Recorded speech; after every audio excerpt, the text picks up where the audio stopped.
Meanwhile, the AIADMK and BJP are also fighting it out. Once allies, now essentially complete foes, Annamalai and EPS, indulging in a war of words. And this time, it was EPS, Edappadi Palaniswamy, who filed salvos first at the Tamil Nadu BJP chief. He's asserted that Annamalai knows no politics and that the Saffron Party has given no development projects to Tamil Nadu. Edappadi Palaniswamy also mocked Annamalai, stating that he only invests in his tongue and nothing else. Hitting back, Annamalai claimed that EPS came to power only by giving money and that the party is run by frogs.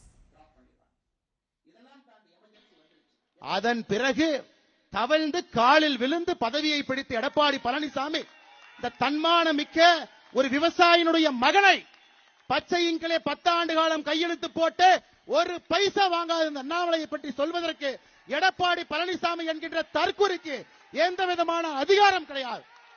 இது அகந்தை. 2026 புரட்சி தலைவர் நடத்திய இந்த கட்சி இது போன்ற கிணத்து தலைகள் என்று வழிநடத்திக் கொண்டிருக்கின்றீர்கள். தூக்கி எறியப்படுவீர்கள். 4வது இடம் கூட கிடையாது. 2026 சட்டமன்ற தேர்தலில் அனைத்து இந்திய அண்ணா திராவிட முன்னேற்ற கழகத்திற்கு 4வது இடம் கூட கிடையாது. So clearly an ugly war of words there between the BJP and the AIADMK.